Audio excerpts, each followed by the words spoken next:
अस्सलाम वालेकुम। आज की इस वीडियो में हम देखने वाले हैं कि XGBoost क्लासिफिकेशन के लिए कैसे काम करता है और इसके जो अंदर हाइपर पैरामीटर्स हैं वो किस तरह इफेक्ट करते हैं इसकी एक्यूरेसी के ऊपर। तो चलिए शुरू करते हैं। सबसे पहले तो मैंने एक डेटा सेट क्रिएट किया है, डमी डेटा सेट। तो ये जो डेटा सेट है ये वैक्सीन का है। किसी कंट्री के अंदर जो है ना एबोला वायरस फैल गया है और रिसर्चर्स ने जो है ना एक वैक्सीन दरियाफ्त की है। तो वो अभी चेक करना चाहते हैं, वो उसका हमारे पास डेटा है, डमी डेटा सेट है। मैं एक ये अजम्पशन कर रहा हूँ। अभी हमारे पास वैक्सीन जो है ना मिलीग्राम्स के अंदर है और हम ये चेक करना चाह रहे हैं कि इसकी इफेक्टिवनेस क्या है। 0 का मतलब ये है कि ये इफेक्टिव नहीं है, 1 का मतलब है कि ये इफेक्टिव है। तो जो वैक्सीन है वो मिलीग्राम के अंदर है। पहले हमने रिग्रेशन के अंदर क्या किया था कि हमने एक बेस मॉडल लिया था। बेस मॉडल ने क्या किया था कि जो उसकी आउटपुट है ना उसका उसने एवरेज लिया था रिग्रेशन के अंदर। लेकिन यहाँ पर क्या है कि यहाँ पर हम जो है ना बाइनरी क्लासिफिकेशन कर रहे हैं, मतलब कि यस या नो, ट्रू या फॉल्स। तो इफेक्टिवनेस हमने चेक करने के लिए वैक्सीन की, तो हमारे पास दो ऑप्शन है, या तो ये इफेक्टिव है या तो नहीं है। तो हम इसकी प्रोबेबिलिटी लेंगे। तो इसकी प्रोबेबिलिटी क्या होगी कि हमारे पास जो है ना 0.5% इसकी प्रोबेबिलिटी होगी, या तो 50% होगी, या तो ये जो है ना इफेक्टिव होगी या तो नहीं होगी। ये हमने पहले एक बेस मॉडल बनाया। बेस मॉडल ने जो है ना ये एक प्रिडिक्ट किया। रिग्रेशन के अंदर हम जो है ना इसका एवरेज ले रहे थे, लेकिन यहाँ पर हम उसकी प्रोबेबिलिटी लेंगे। तो जो हमारी प्रोबेबिलिटी है वो 0.5 है। तो पहली जो हमारी प्रोबेबिलिटी तो हमें मिल गई, लेकिन इसके बाद क्या है कि अभी हमने रेजिडुअल जो है ना उसको कैलकुलेट करना है। रेजिडुअल कैलकुलेट करने के लिए क्या है कि हम जो हमारी प्रोबेबिलिटी है वो हम माइनस करवाएंगे इफेक्टिव वैल्यू से। मतलब जो इफेक्टिव वैल्यू के अंदर जो कॉलम के अंदर जो वैल्यूज हैं उनसे, जैसे 0 माइनस 0.5, तो माइनस 0.5 जो है ये रेजिडुअल आ जाएगा। इसी तरह हम जो है ना 1 से भी माइनस करवाएंगे 0.5, ये प्रोबेबिलिटी। इसी तरह सारे वैल्यू से, तो ये इनका आ गया रेजिडुअल वैल्यू। रेजिडुअल वैल्यू के बाद क्या है कि हम जो है ना एक हमने बेस मॉडल बना लिया। बेस मॉडल ने हमें जो है ना एक प्रिडिक्शन दे दी, प्रोबेबिलिटी दे दी कि ये भाई 0.5 है, या तो ये चीज़ जो है ना इफेक्टिव होगी या तो नहीं होगी। तो हमने इसका रेजिडुअल वैल्यू ले लिया। रेजिडुअल वैल्यू क्या है कि एक्चुअल में से हमने प्रिडिक्टेड माइनस करा लिया। प्रिडिक्टेड क्या थी हमारी 0.5, वो प्रोबेबिलिटी थी, आउटपुट नहीं था हमारा। ये आप जो है ना जहन में रख लीजिएगा, क्योंकि आगे चल के हम इसके ऊपर एक जो है ना इक्वेशन है हम उसे देखने वाले हैं। बेस मॉडल बनाने के बाद हमने क्या है कि एक डिसीजन ट्री बनाना है। तो डिसीजन ट्री के अंदर आप ये सोच रहे होंगे कि मैंने वैक्सीन की वैल्यू लेस देन 15 जो है ना ये किस हिसाब से मैंने लिया है। मैंने क्या किया कि इन दोनों की जो है ना मैंने एवरेज निकाल लिया। या आप जो है ना पहले वाले को भी ले सकते हैं, दूसरे को भी ले सकते हैं, लेकिन मैंने क्या किया कि ये जो लास्ट वाले हैं दो, इनकी मैंने ले लिया एवरेज, 12 और 18 की। इसकी मैंने एवरेज ले लिया और ये सारे के सारे रेजिडुअल जो है हमारे रूट नोड के अंदर आ गए हैं। इसके बाद हमने जो है ना सिमिलरिटी स्कोर कैलकुलेट करना है। रिग्रेशन के अंदर आपने देखा होगा कि यहाँ पर समीशन वगैरह कुछ भी नहीं था, और यहाँ पर जो है ना हम क्या करें कि summation of previous probabilities multiply by 1 minus previous probabilities.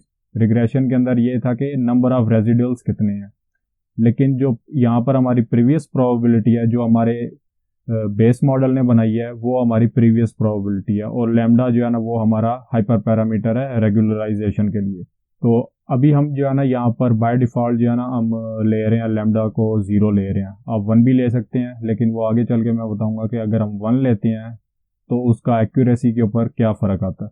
ठीक, तो हम जो है ना इस रूट नोड की कैलकुलेट कर लेते हैं। तो इसको स्प्लिट हम करेंगे। अगर लेस देन 15 है हमारी वैक्सीन की जो मिलीग्राम है वैक्सीन, लेस देन 15 है, तो एक हमारे लीफ इस तरफ आ जाएगा, दूसरा इस तरफ आ जाएगा। अगर जो लेस देन 15 है वो उसके अंदर हमारे आ गए 2 आ गया, 7 आ गया और 12 का आउटपुट आ गया। तो हम ये तीनों रेजिडुअल जो है ना इस लीफ के अंदर आ गए, और ग्रेटर देन 15 वाला है वो इस साइड आ गया। इसकी अब हम सिमिलैरिटी स्कोर चेक कर लेंगे। सिमिलैरिटी स्कोर या सिमिलैरिटी वेट दोनों एक ही चीज़ है। तो सबसे पहले तो हम इसका कैलकुलेट करेंगे ऊपर वाले का। तो ऊपर वाले का क्या है कि यहाँ जैसे आप यहाँ पे देख सकते हैं, तो हम अगर इसको रखेंगे ऊपर समीशन ऑफ रेजिडुअल को, तो ये दोनों सब जो है ना आपस में अपने आप को कैंसिल आउट कर देंगे स्क्वायर करने से पहले। तो इसका अगर न्यूमरेटर में 0 आए तो ये डेफिनेटली जो है ना इसका रिजल्ट जो आएगा कि इक्वेशन का वो 0 ही आएगा। तो हमने यहाँ पे जो रूट नोड की जो सिमिलरिटी स्कोर है वो हमने 0 रख दिया है। उसके बाद जो है ना हम इस नोड की कैलकुलेट कर रहे हैं। यहाँ पर हमने उसके रेजिडुअल रख लिए। रेजिडुअल के बाद क्या है कि हर रेजिडुअल का जो है ना हमने जो है ना यहाँ पर रखा है। ये प्रीवियस जो था 0.5 हमारा जो बेस मॉडल ने प्रेडिक्ट किया, उसके बाद 1 माइनस प्रीवियस मॉडल ने जो कि बेस मॉडल ने किया, और फिर प्लस करेंगे। जितने हमारे रेजिडुअल होंगे उतनी मरतबा हम इसको जो है ना ये इक्वेशन ऐसे बनाएंगे। और लैम्डा की वैल्यू हमने यहाँ पर 0 ली थी तो वो हमने 0 रख दी है। तो इसका सिमिलरिटी स्कोर आता है 0.333। फिर हम जो है ना दूसरे वाले लीफ नोड का करते हैं तो इसका हमारे पास आएगा 1, सिमिलरिटी स्कोर 1 आया। सिमिलरिटी स्कोर 1 आने के बाद हम जो है ना इसका गेन कैलकुलेट करेंगे। गेन क्या है कि आपने जो है ना दोनों लीफ नोड को जो है ना ऐड कर देना है, वो सब्ट्रैक्ट करवाना है आपने रूट नोड से। तो हमारे पास जो लीफ नोड के अंदर सिमिलरिटी है 0.33 ये है, 1 ये है, तो उसके अंदर से माइनस करवाएंगे 0 तो वो हमारी होगी 1.33 जो पहले वाले डिसीजन ट्री की है। अभी इस रूट नोड को हम स्प्लिट करेंगे। ये हम किस हिसाब से करेंगे, हम यहाँ पे जो है ना 2 एवरेज ले लेते हैं इन दोनों का हम एवरेज ले लेते हैं। वो हमारे पास एवरेज आएगा 4.5। तो हम कहते हैं कि वैक्सीन की जो मिलीग्राम है 4.5 से कम है तो वो इस तरफ आ जाएगा। अगर स्टेटमेंट ट्रू है तो उसके अंदर जो रेजिडुअल वैल्यू होगा वो इधर आ जाएगा। तो 4.5 से कम जो है वो हमारे पास 2 मिलीग्राम है। तो उसका जो रेजिडुअल वैल्यू है वो है -0.5।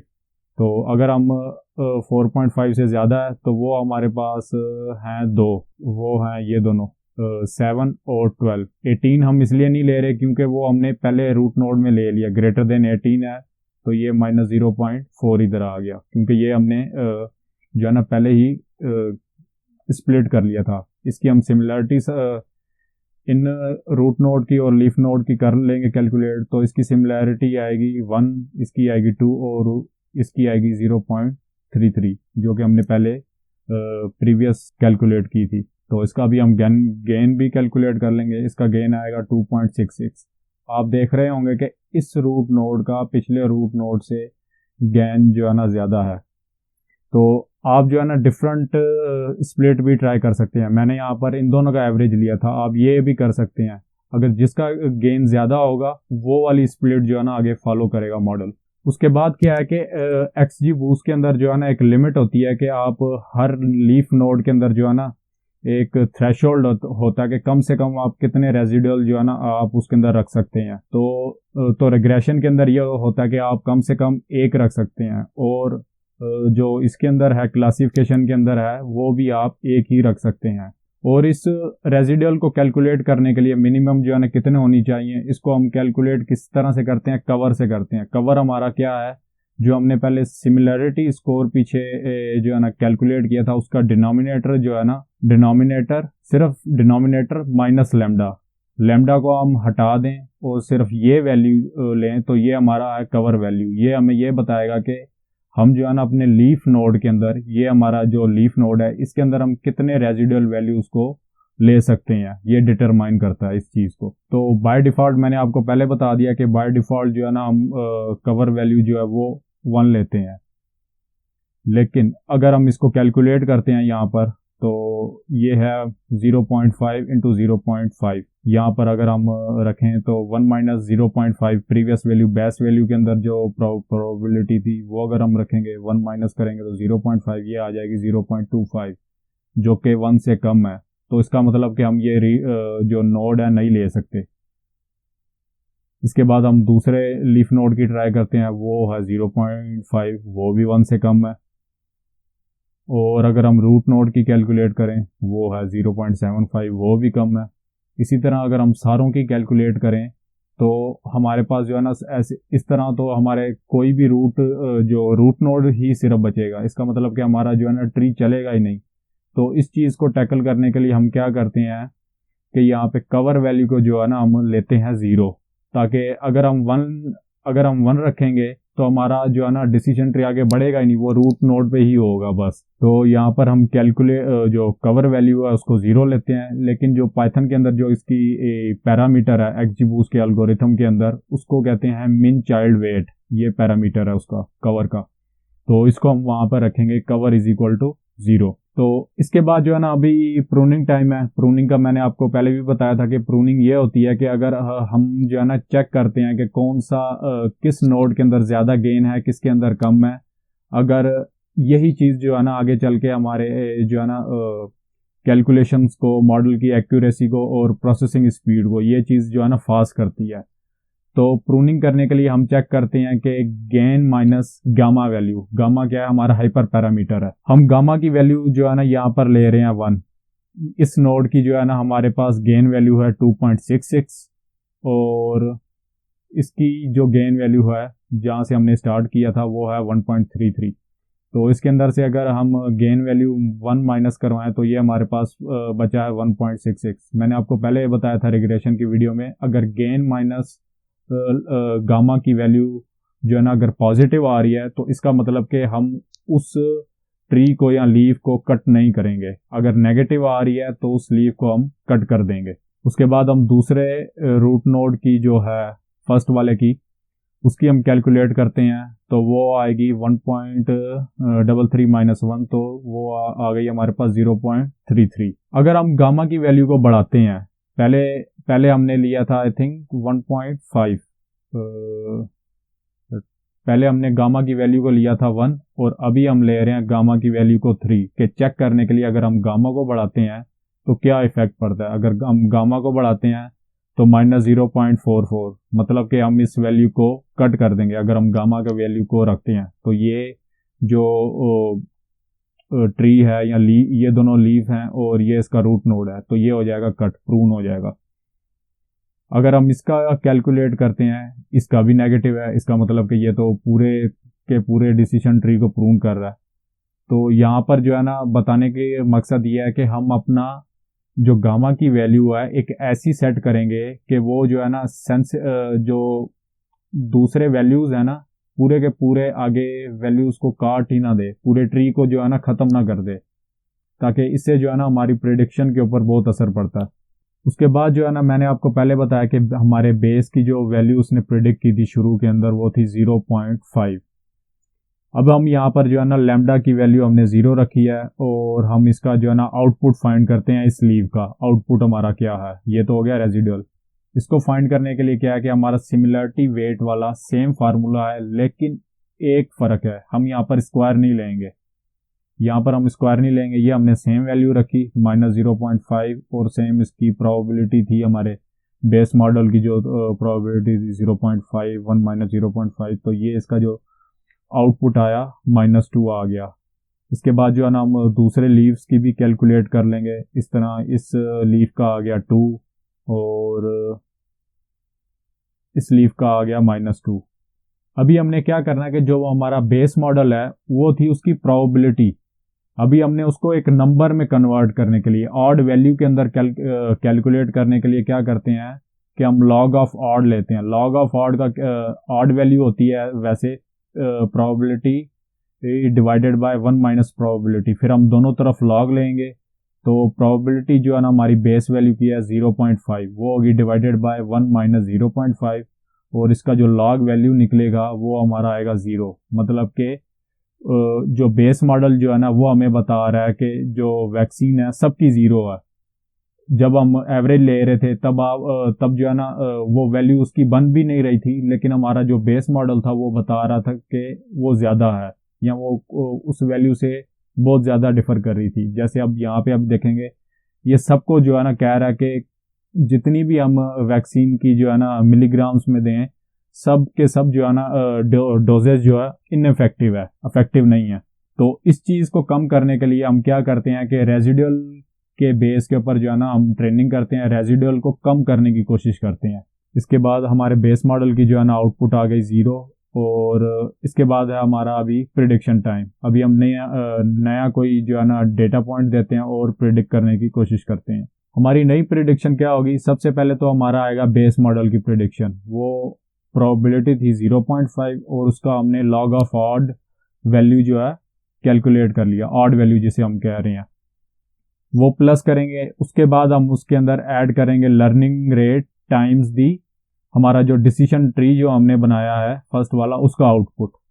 जो लर्निंग रेट है मैंने आपको लीनियर एक्सजी बूस्ट रिग्रेशन की वीडियो में बताया था, लीनियर लर्निंग रेट को हम जो है ना ईटा कहते हैं और अल्फा भी कहते हैं। बाय डिफॉल्ट वैल्यू इसका 0.3 होता है और ये 0 से 1 के दरमियान होता है। उसके बाद अगर हम डेटा पॉइंट रखते हैं 2.6, हम कहते हैं कि हम जो है ना किसी बंदे को 2.6 मिलीग्राम जो है ना वैक्सीन लगा रहे हैं, वो हम चेक करना चाहते हैं कि वो इफेक्टिव है कि नहीं, सॉरी किसी आदमी को नहीं, ये जो है ना एनिमल्स के ऊपर पहले चेक किया जाता है, तो हम चेक करते हैं इसके ऊपर। हम यहाँ पर आएंगे, ये लेस देन 15 है, लेस देन 15 है तो ये राइट साइड की तरफ चला जाएगा, मतलब कि ट्रू है। और जो फॉल्स जितनी भी कंडीशन होती हैं वो राइट साइड की तरफ चली जाती हैं और ट्रू वाली होती हैं वो लेफ्ट साइड की तरफ चली जाती हैं। तो लेस देन 15 है, ये इधर आ जाएगा, लेस देन 4.5 है फिर भी इधर आ जाएगा, तो इसका आउटपुट है -2। तो हम यहाँ पर रखेंगे 0, जो कि हमारे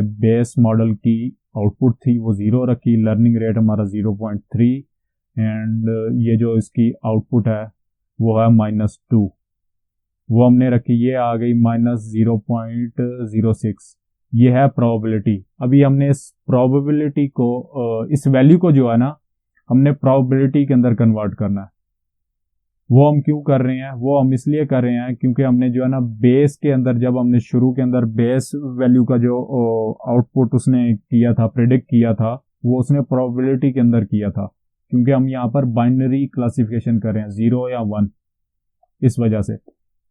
इसको करने के लिए आप जो है ना यहाँ पर 2-3 मॉडल के अंदर फंक्शन होते हैं, या तो आप यहाँ पे लॉजिस्टिक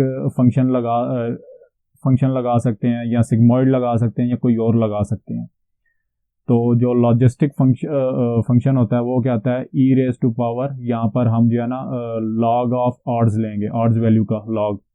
तो हमारी जो न्यू प्रोडिक्शन थी वो थी -0.6, सॉरी मेरे से मिस्टेक हो गई है, पीछे 0.06 मैंने लिखा था, तो यहाँ पर है -0.6 देंगे, तो ये हमारी प्रोबेबिलिटी आ गई 0.35। पहले वाली हमारी जो बेस वैल्यू ने प्रोबेबिलिटी जो बताई थी वो थी 0.5 और अभी आ रही है 0.35, मतलब कि एरर कम हुआ है। तो ये आहिस्ता आहिस्ता छोटे छोटे स्टेप लेता है जब तक के जो रेजिडुअल एरर है वो कम ना हो जाए, तब तक जो है ना ये ट्रीज हमारे चलते हैं। ये एक ट्री है, फिर उसके बाद जो है ना दूसरा ट्री चलेगा। इसी तरह ये एक मॉडल था, इसके साथ जो है ना हम दूसरा मॉडल भी ऐड कर सकते हैं।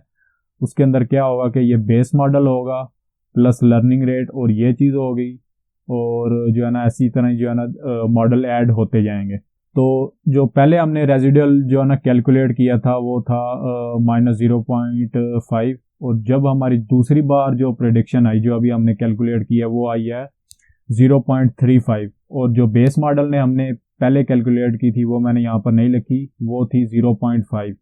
अब हमने रेजिडुअल वैल्यूज फाइंड करने के लिए, क्योंकि हमारा जो डिसीजन ट्री है वो रेजिडुअल वैल्यूज लेता है, वो उसको प्रिडिक्ट करता है, उसकी बेस के ऊपर हमारी जो है ना आउटपुट होती है। तो हमारे पास प्रिडिक्टेड वैल्यू हो गई, वो है 0.35। अभी इसके अंदर से हमने रेजिडुअल वैल्यू फाइंड करनी है, वो कैसे करते हैं हम, एक्चुअल माइनस प्रिडिक्टेड। प्रिडिक्टेड क्या थी, ये हमारी वैल्यू थी, ये है प्रोबेबिलिटी। तो 0 - 0.35 करेंगे -0.35, और सॉरी यहाँ पर जो है ना एक मिस्टेक हो गया, ये है 0. नहीं, ठीक है, तो ये 1 में से माइनस करेंगे 0.35, ये आ जाएगा 0.65, और इसको इससे करेंगे ये भी आ जाएगा 0.5, आप 0.65। आप ये देख रहे होंगे कि पहले था जो रेजिडुअल वैल्यू था वो 0.5 था, अभी आहिस्ता आहिस्ता जो है ना वो कम होता जा रहा है। तो आज की वीडियो के लिए इतना ही, मुझे दीजिए इजाज़त। अपनी सेहत का भी ख्याल रखें और प्रैक्टिस भी करते रहिए। अल्लाह निगहबान।